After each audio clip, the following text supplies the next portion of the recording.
Michael Carrick didn't just steady Manchester United, he gave them back their winning DNA. And it sounds simple, but this club has been starving for exactly that. No, you wouldn't have expected that. It's been a remarkable turnaround, and you actually wonder how, in the short space of time that he's been in, he's been able to put that performance level into those players and how they've transformed it from what has been, to be fair, absolute guff that we've been watching for 6 weeks prior to it, to now watching what is real performances with a real familiarity to it with regards to the system, how they're going to play, the intensity of it. Football managers are judged by results, and Carrick is delivering them, not in one rigid way, but by adapting, reading the moment, and winning games United had forgotten how to win. Beating Manchester City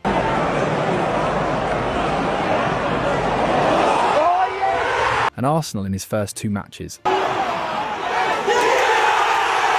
wasn't just about emotion or rivalry, it was about execution. Yes, there was underdog football in those wins, but the players did their jobs with discipline, courage and clarity, and that matters. The real test came next. At Old Trafford against Fulham, United didn't dominate for 90 minutes. They suffered, they adjusted, and they won in a way that felt painfully familiar to anyone who lived the Sir Alex era. Control when needed, chaos when required, and belief until the final whistle. Then came Tottenham. Against 10 men, Carrick's United didn't panic, didn't rush, didn't lose structure. They controlled the game, broke Spurs down patiently, and secured a 4th win from 4 like a team that knows exactly what it's doing. And then London again, West Ham, a ground that has haunted United for years. Things didn't go to plan, nothing was easy, but this new Carrick United didn't fold. They stayed alive, stayed competitive, and at the very last breath, that winning DNA showed itself again to keep the unbeaten run intact. 8 games under Michael Carrick, 6 wins, 2 draws, no defeats. An unbeaten start that feels less like a fluke and more like a statement. Carrick won't only be judged by results, but let's be honest, it's been a long time since Manchester United even looked capable of winning 5 games in a row. Just look at that lad with the massive afro, who still hasn't needed a celebratory haircut to know how rare this run is. This doesn't feel temporary, this feels structural. This feels like a coach who understands the club, understands the players, and understands football on a level very few do. Cristiano Ronaldo once said Carrick sees the game like almost no one else, and right now he's making the hardest decisions look effortless. You don't believe it yet? Take a look at this. Ruben Amorim was married to his 3-4-2-1 system, even when it clearly didn't suit the players he had.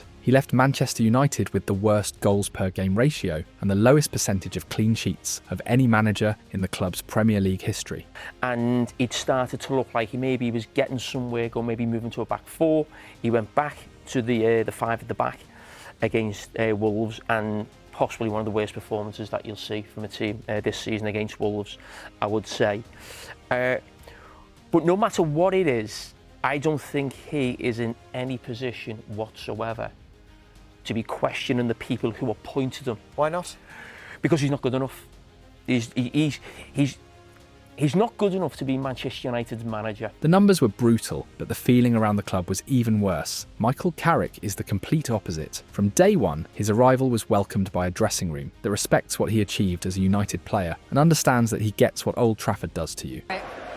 This is football. Football changes from one game to another. So I think Michael came in with the right ideas of giving the players the responsibility also, but some freedom to take the responsibility of on the pitch doing the decisions that were. He understands how the weight of expectation can make the shirt feel heavy. While Amorim publicly criticised his squad, even calling them possibly the worst United team in history, Carrick has been calm, composed and controlled. And it was up and down at times, there was some really good things in the game for us, things we can work on, but the way the boys were, the belief, the confidence, the spirit, everything that came together made me really proud today. His expression barely changes under that short beard, standing on the touchline in his smart coat. His press conferences are quiet, straight to the point. No drama, no silly headlines. No soap opera around the club. Players noticed that immediately. Those who sat through his press conferences were impressed by the professionalism, the lack of ego, and the clear leadership. But Carrick didn't just change the tone, he changed the football. The biggest shift was tactical. Carrick ditched Amorim's failed system and went back to a back 4, 2 defensive midfielders, and a fluid front 4. That single decision transformed the team. It allowed the captain and United's most dangerous player, Bruno Fernandes, to operate much closer to the opposition goal, where he can actually hurt teams. Just look at the dummy he sold to Fulham's Calvin Bassey before setting up Benjamin Šeško's stoppage time winner last weekend. That's Bruno in his natural habitat. Scrapping the wing-back idea also unleashed unleashed Amad Diallo. Under Amorim, Amad was overloaded with defensive duties. Under Carrick, he's an out-and-out winger again, free to isolate defenders and cause chaos in the final third. Carrick also rescued Kobbie Mainoo from footballing Siberia. Under Amorim, it looked like the young England international was heading for the exit. Now he's back where he belongs, adding composure, intelligence and class to United's midfield. At the back, Carrick recalled Harry Maguire to organise the defence, moved Luke Shaw back to his natural position at left-back, and welcomed Lisandro Martinez back alongside Maguire. Suddenly, the defence looks stable, clear and confident. Up front, Brian Mbeumo, proud to wear the United badge, has embraced his role as a fluid false nine, while Matheus Cunha adds pure X-factor, something his 2 brilliant goals have already shown. This isn't just a new manager bounce. This is structure, clarity,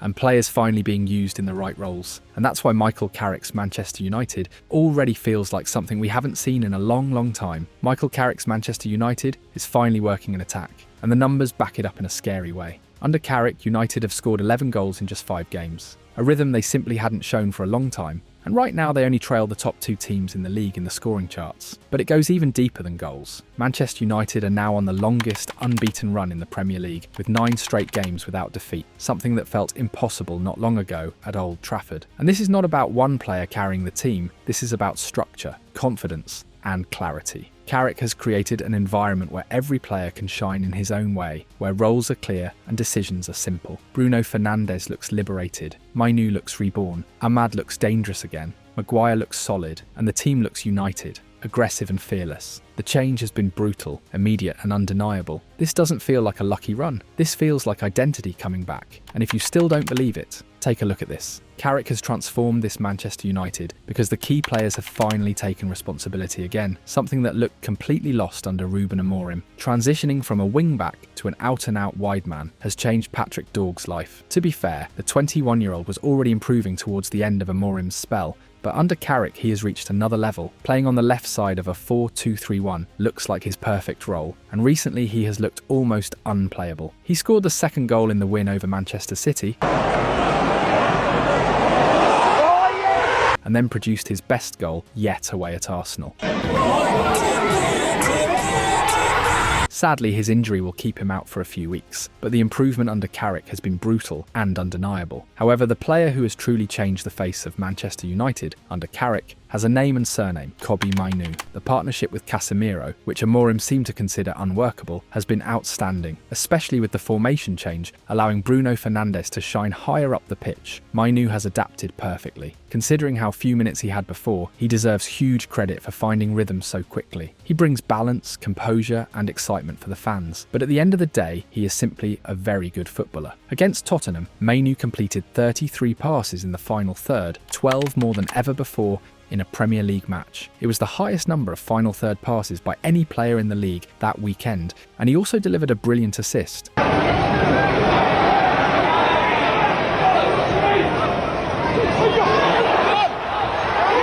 At just 20 years old, he was close to becoming a lost talent under the previous regime. Instead, Carrick reminded him of his quality. He also assisted in the 3-2 win at Arsenal.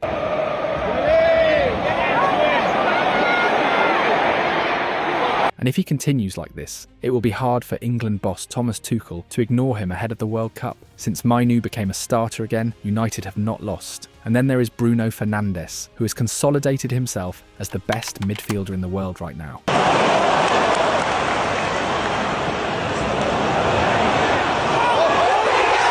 He already has 12 Premier League assists with 14 games still to play, closing in on the all-time record of 20 set by Thierry Henry and Kevin De Bruyne. Fernandes has always been consistent at Old Trafford, but under Carrick he looks reborn in his natural number 10 role. Since United returned to a back four, he has produced assists in 4 consecutive matches, even in the 2-0 win over Tottenham when he did not register an assist. He had already delivered 6 in his previous 5 appearances. He has created 74 chances in the league this season, 27 more than the next best player, Declan Rice. Remarkably, 23 of those chances came in the last 5 league games since Amorim's dismissal.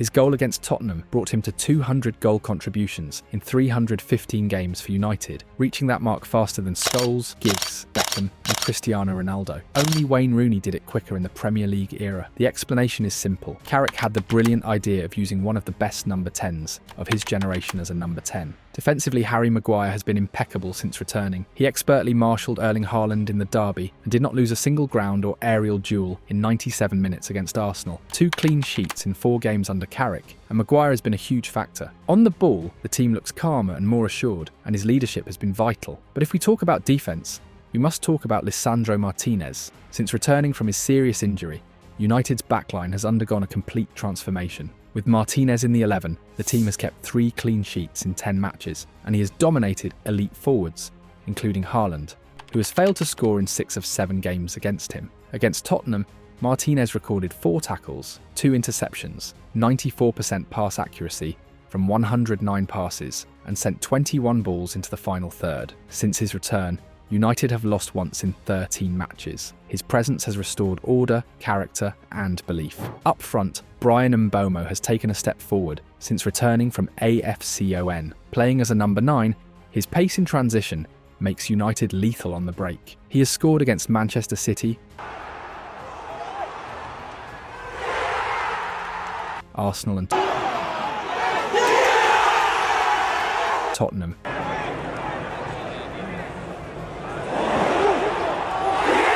And delivered a crucial assist against West Ham. He is already ahead of Haaland's 2026 goal tally. Benjamin Sesko, meanwhile, has become the man for big goals. He has scored 4 decisive goals that directly brought vital points, including a brace against Burnley,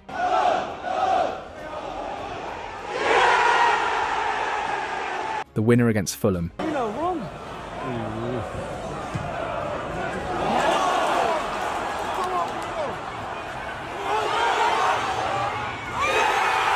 and the late equaliser against West Ham.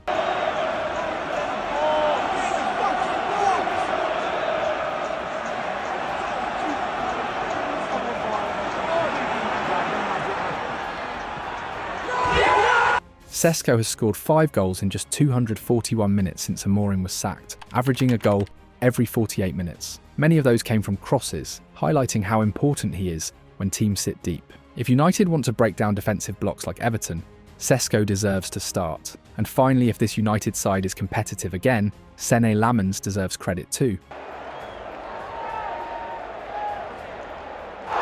There is an unfair narrative around him. He has conceded 26 goals in 20 league games, but his expected goals on target faced is 28.73, meaning he has actually prevented 2.73 goals based on the shots he faced. He has not made a single error, directly leading to a goal, something that cannot be said about his predecessors Onana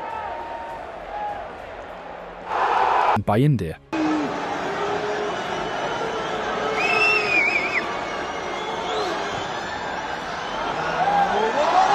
Many of the goals conceded have been unstoppable strikes. Despite that, he radiates calmness. The defence trusts him, his command of the box is improving, and he makes difficult saves look routine. The eye test shows a talented goalkeeper growing in confidence. Carrick did not just change a system, he restored responsibility, clarity and belief. And now Manchester United look alive again.